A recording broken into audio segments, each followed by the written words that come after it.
Gente, eu sou Patrícia Cury, pré-candidata a vereadora, e hoje eu estou aqui com uma grande amiga, Andréia, que também é professora, que trabalha muito na educação.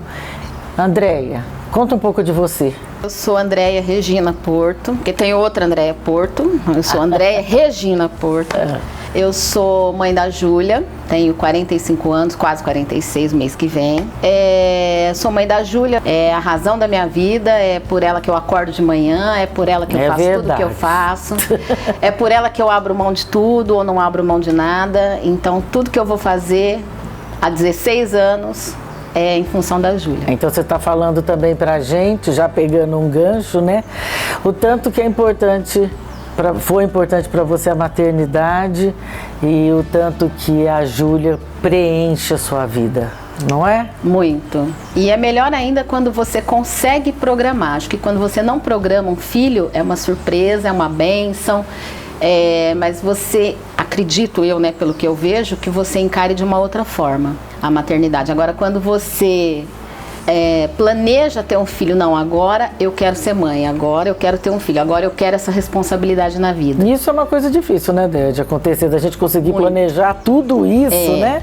Geralmente escapa ou a gente não estava esperando, são bem-vindos, maravilhosos depois. Sim. Mas isso é uma coisa muito difícil para a mulher que às vezes assume muitos papéis e você conseguiu fazer isso, né? Que bom. Eu falo assim que eu tive muita sorte, fui muito abençoada por Deus, porque eu pude me formar, eu pude estudar, eu pude fazer uma faculdade, então eu pude ver o mundo de uma outra forma. Porque para quem nasce e cresce com uma vida dura, difícil, que você tem que acordar de manhã para trabalhar, que você vê seu pai acordar às 3 da manhã para abrir um bar, para vender pão e leite para os boias frias, né? Você vê sua mãe trabalhar vendendo Avon, vendendo louça, vendendo um monte de coisa para sustentar a casa. Então você ter a chance de sair daquilo e fazer uma faculdade e ter uma outra visão de mundo, né?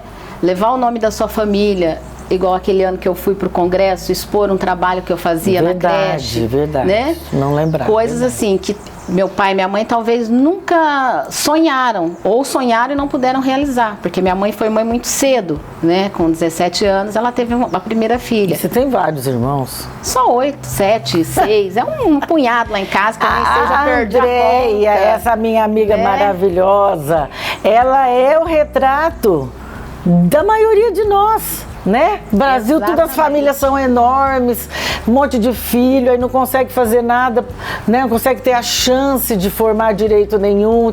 André é o retrato. André, você sabe que você é uma inspiração para mim. Ela falou que não sabia. Eu nem sabia disso, né? Porque assim, você vai vivendo sua vida, você vai fazendo as coisas, você vai buscando melhorar, você vai buscando crescer. E eu acompanhei isso. Fiz 2 faculdades e meia, não terminei a meia porque eu já estava cansada. Eu falei, não vou terminar agora não. A primeira eu fiz com crédito educativo, muito sacrifício, vendia lanche, vendia Coca-Cola na hora do intervalo das aulas, né? Trabalhava na padaria no final de semana. Foi que a gente fez junto. A que a gente fez junto. Nós fizemos uma graduação em musicoterapia, que é a utilização do som, da frequência sonora, como recurso terapêutico em crianças com síndromes RET, WEST, paralisia cerebral e outros distúrbios de aprendizagem, outras tantas, né? E aí quando você consegue alcançar isso, chegar numa faculdade, fazer, estudar, mesmo com crédito educativo, é muito difícil, porque eu tinha 80% da parcela paga pelo governo, que eu teria que pagar depois, mas e os outros 20%? E os livros, e tudo, e o ônibus, e tudo que você tem que fazer. É dinheiro, é sacrifício.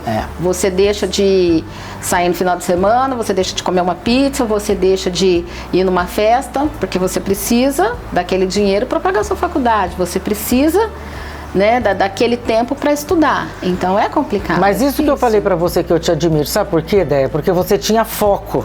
Ela sabia o que ela queria fazer. Porque até a nossa própria turma, né? O tanto que entrou e o tanto que saiu. As pessoas vão se desfocando, vão mudando de ideia. E ela, com toda dificuldade, podia ter desistido.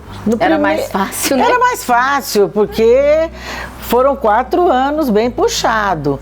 Então, assim, eu acho que você tinha foco, você sabia o que você queria crescer, você queria melhorar. E isso tudo é muito valoroso. Eu acho que isso a gente não pode perder da pessoa. Então, quando eu penso em esforço, você é uma pessoa que vem na minha cabeça. Então, sabia? Não. Mas é. Não sabia. É que a gente estava falando, você vai fazendo o que é necessário para você melhorar, para você mudar de vida. Outro dia ainda falei pra Júlia, falei, filha, quando eu era criança, às vezes minha mãe mandava ir na vizinha levar um recado, ou a conta do bar ir lá entregar, porque no outro dia a pessoa vinha pagar, então tinha que somar lá o caderninho e levar. E aí eu passava, via aquelas mulheres sentadas assim na calçada, que não era calçada, era terra, eu morava. Na Vila Carvalho era rua de terra, então não tinha nem calçada. As mulheres sentavam assim na calçada, que nem a gente tá aqui, e você passava assim, estavam lá sentadas, assim, parada. Você olhava, e eu era pequena, coisa que 10 anos, até menos 11 anos, olhava aquilo e falava, meu Deus, eu não quero ser aquela mulher ali, eu não quero ser igual ela, ficar sentada na calçada, com aquele olhar triste, com às aquele... vezes perdido, né? Com aquele semblante assim de o que eu tô fazendo em cima do mundo, então eu vou ter que ser diferente, eu vou ter que buscar o que eu quero.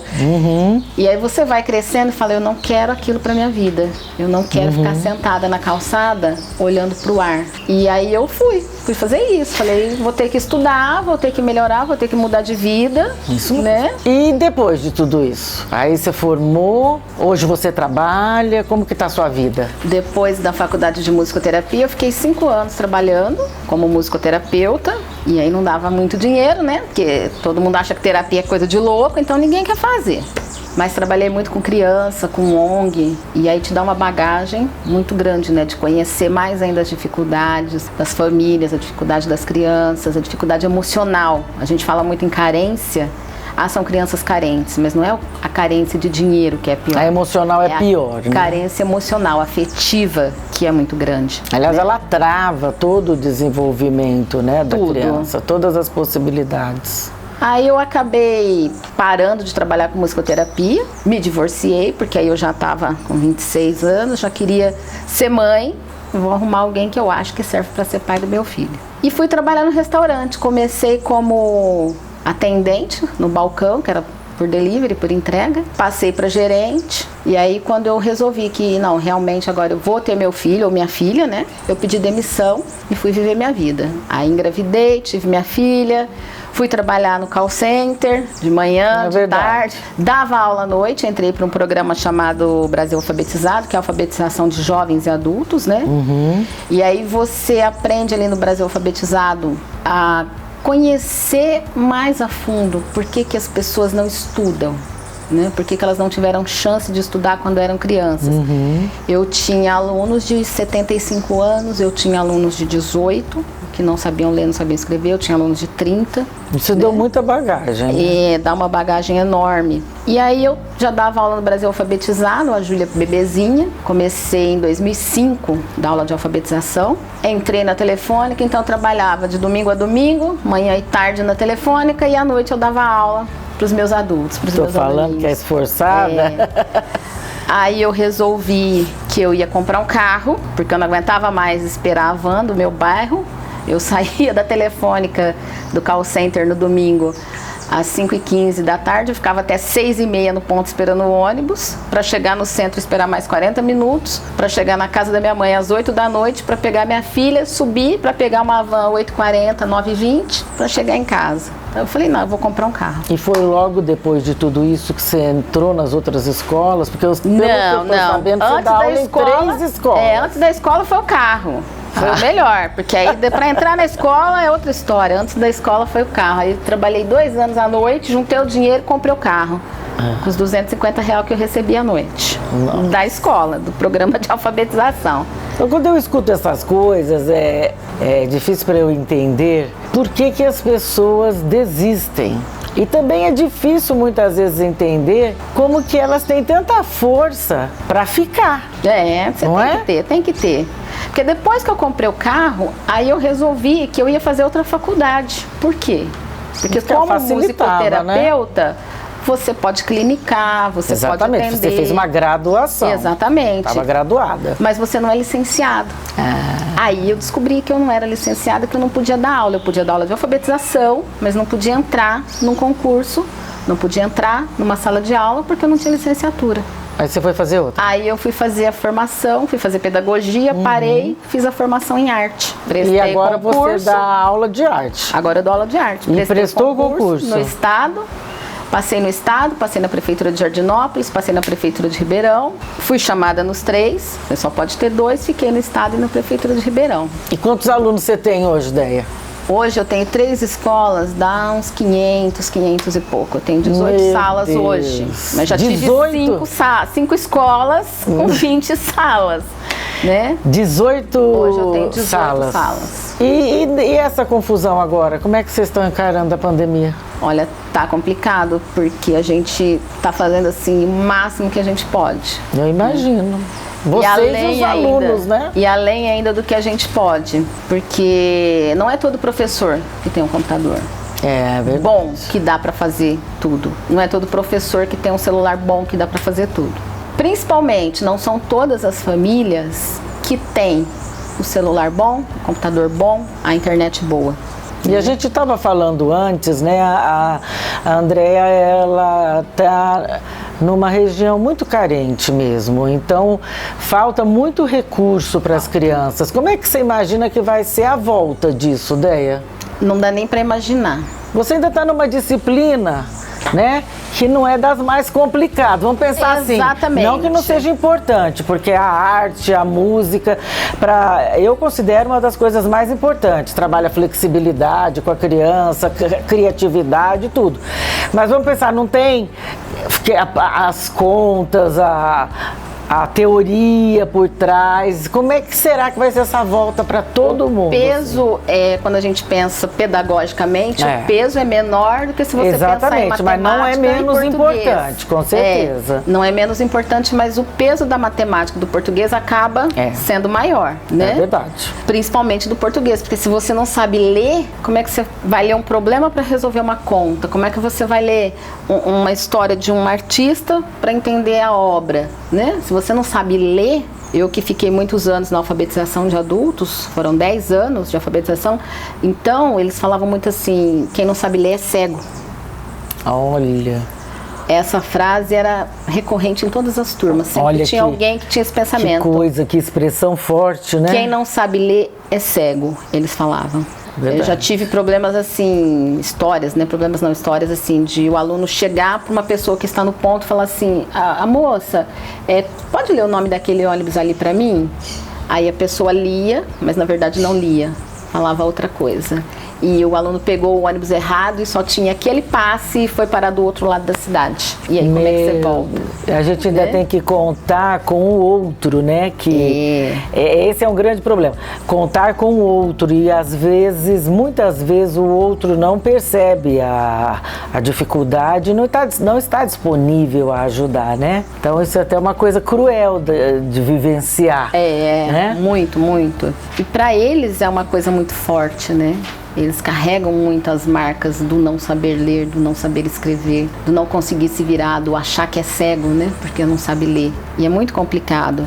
Você sabe a ideia que a minha bandeira de trabalho é bem voltada para a primeira infância, para os menores, porque eu acredito que a gente possa evitar muitas coisas se a gente tiver um olhar, né, focado, atento na infância, né? Então, se esses adultos pudessem ter sido acolhidos, pudessem ter estudado, hoje não passariam tantas dificuldades. E grandes dificuldades, né? Como emprego, tudo isso, a falta da aprendizagem faz, né?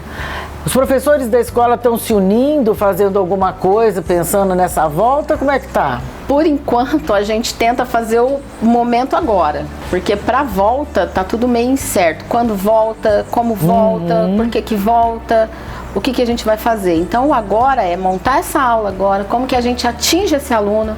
Tem uma coisa que está sendo muito falada que é a busca ativa. Como que você vai lá pegar esse aluno, né? Como que você tira ele da casa dele, sem ele sair de lá, para ele assistir uma aula sem estar na escola. Como que você faz isso? Como é que você atinge? Até carta as escolas estão mandando. Por quê? Nossa. Não tem celular, não tem computador. Tem, mas não tem internet, né? O pacote não cobre. Você não pode fazer uma aula com os alunos, porque o pacote da internet deles não aguenta nem entrar nesses programas que tem, né? Meet, Teams, essas coisas que tem para você fazer aula online. O pacote não aguenta, não vai. Aí você monta uma aula, você tem que mandar, você tem que lembrar que aluno tal da escola tal, você tem que mandar no Word, o aluno tal da escola tal, você tem que mandar no Excel, o aluno tal da escola tal, você tem que mandar no PDF, o outro você tem que mandar a foto da atividade, então você tinha que ter uns 500 celulares só para mandar a aula para eles. E se você não faz isso, eles não vão fazer. Ah, mas eles deram a apostila, o Estado deu, a Prefeitura deu. Mas e aí, como é que eles vão fazer essa apostila sozinhos? Principalmente no infantil, né? No primeiro aninho ali. No pré não chegou essa apostila porque é pré. Mas e o primeiro ano? Como é que eles vão ler isso? Nossa. Se nós temos... É complicado. No primeiro eu ano é o em pior. 3 regiões ali bem carentes, em 3 escolas assim, bem carentes, nós temos ali... A maioria dos pais não sabe ler. Como é que eles vão ajudar? Não sabe escrever. Como é que vai ajudar, né? A gente manda áudio porque eles não conseguem ler direito a mensagem do celular. E às vezes quando consegue ler não entende o que está escrito ali. Odéia, me conta um pouco desse trabalho que você apresentou num congresso. Foi logo que eu saí da faculdade, eu fui trabalhar numa creche com os pequenininhos, né? Só não pegava o berçário, mas pegava de 1 ano e meio para frente. Então a gente desenvolveu um trabalho com sucata, confecção de instrumentos musicais. E na época, em 98, foi primeiro, né? Um dos primeiros. E aí eu inscrevi esse trabalho no Congresso Latino-Americano de Musicoterapia e foi escolhido e eu fui lá apresentar o trabalho que eu fazia com as crianças. E era uma época assim tão diferente que o que eu levei foi em foto, colei as fotos numa cartolina e levei para mostrar. Porque não tinha recurso de computador, não tinha celular de última geração que fotografa, anos, né? Era tudo diferente. Então levei tudo escrito no papelzinho, levei as fotos e aí o pessoal passava, né? Fiz um álbum, né? Com papel, com cartolina, colei as fotos assim das crianças montando os instrumentos. E aí as pessoas passavam, né? Na plateia para olhar as fotos, né, das crianças montando. E foi muito legal. Fiquei lá um bom tempo nessa creche, um pouco como voluntária, um pouco como projeto. Aí no projeto você recebe, como voluntária você não recebe, mas você não quer abandonar o trabalho. E aí eu inscrevi, né, todo o processo no congresso e fui convidada para participar, para apresentar. Isso que a Andréia está falando agora vem muito de encontro com a proposta que eu trago de educação, que é uma proposta que já existe, né, da educação 4.0, mas depois eu vou estar explicando, esmiuçando, detalhando melhor para vocês, que é a criança produzir, ela mesmo fazer, que é isso de construir os instrumentos, construir brinquedos com sucata. Déia, você acha que é possível a superação das desigualdades pela educação, através da educação? Com certeza. A sua foi, né? É isso que eu estava pensando aqui, mas às vezes você pensa e não sabe como falar. Exatamente. Se eu não tivesse, né, se a minha mãe na época e meu pai não tivesse me colocado numa escola boa, pode falar o nome? Eu estudei no SESI. Pode. No 344 ali dos Campos Elíseos, da Rua França Júnior, eu estudei lá. E eu lembro que naquela época a gente morava em frente à escola, era só atravessar a rua, minha mãe fez a matrícula. Só que a gente mudou para mais de 1 quilômetro longe. E a minha mãe não tirou do SESI. 2 quarteirões de casa tinha uma escola do estado na época.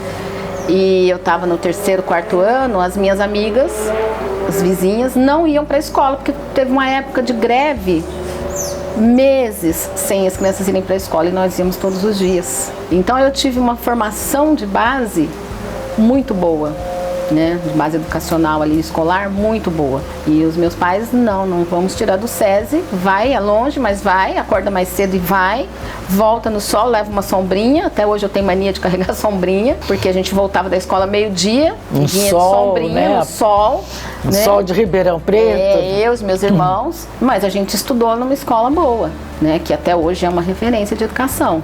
Não que o estado seja ruim, mas que na época que eu fiz do 1º ao 8º ano, tinha muita greve, era uma época de, não sei, não me recordo porque eu era criança, mas acredito de muita luta, nós estamos falando, né, de 30 anos atrás. Um pouquinho mais, né? Mais ou menos. Eu acredito que fosse uma época de luta, né, por direitos, sei lá por quê, mas eu sei que as minhas amigas ficavam 30 dias sem ir para a escola e eu não ficava. Então, aí eu fico pensando, né, se eu tivesse saído da escola, trocado de escola, se eu tivesse ido para uma escola do estado na época da greve, como seria, né? Eu não teria feito os 94 pontos que eu fiz no vestibular para entrar em musicoterapia, né? Eu não teria aprendido tudo que eu aprendi enquanto pessoa, enquanto ser humano, enquanto profissional na musicoterapia. Não teria tido força para ficar os 2 anos economizando para comprar um carro, depois mais 1 ano economizando para fazer outra faculdade, né? Esperar a criança dormir para você fazer as lições da faculdade de madrugada. Então a educação é importante, muito importante, para vencer qualquer barreira.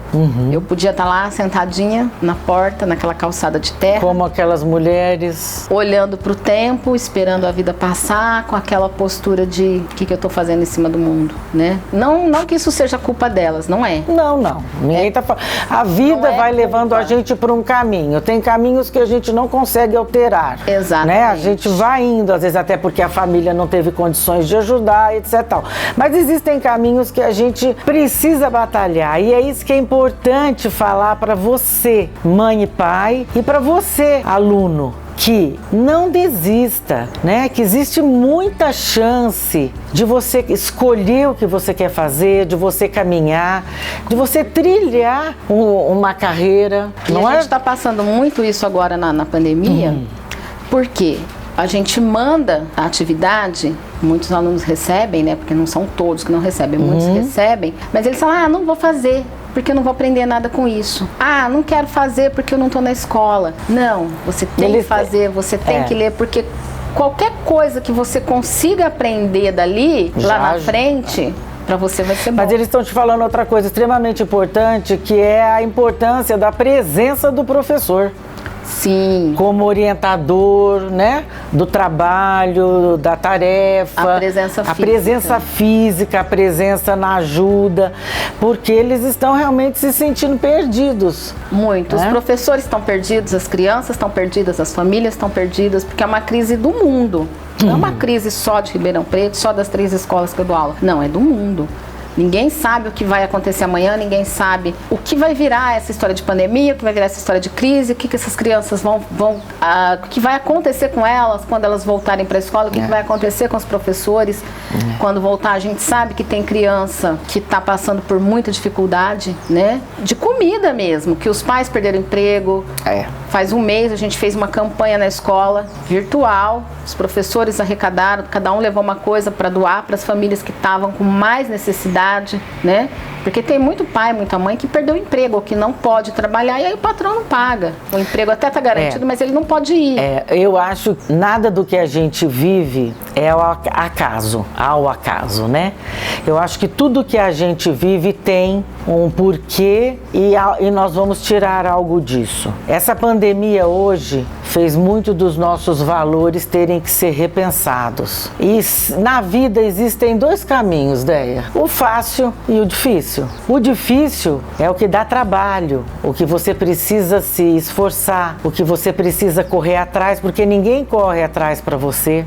Se você quiser estudar, você vai lá achar a escola, vai escolher que curso. E o fácil é desistir. Ele parece melhor no momento, mas ele tem um custo muito grande para o resto da vida. Então eu queria te falar uma coisa: você é uma pessoa que faz uma diferença enorme no mundo, porque você não escolheu fácil. E você é um exemplo, inicialmente para sua filha, para os seus professores, para os seus irmãos, para sua família, para os seus amigos. Você é um exemplo para mim. Você escolheu o caminho que parece, inicialmente é o mais difícil, mas depois ele abre suas portas, não é? Exatamente. Se eu não tivesse passado por tudo que eu passei, se eu não tivesse deixado de ir na festa, se eu não tivesse tivesse deixado de fazer um penteado bonito, se eu não tivesse deixado de pintar uma unha. Aliás, que dá tempo de fazer tudo isso hoje. Hoje dá tempo, Não hoje é? eu posso. Pode, né? tem Hoje seu carro, Exatamente. trabalha honestamente, está se dedicando aos alunos. Esse é o mundo, essa é a sociedade que a gente quer pra gente. E precisamos querer para os nossos filhos. Com certeza. Eu Não costumo é? falar para os meus alunos, eu falo minhas crianças. Eu geralmente não falo os meus alunos, eu falo para minhas crianças. É.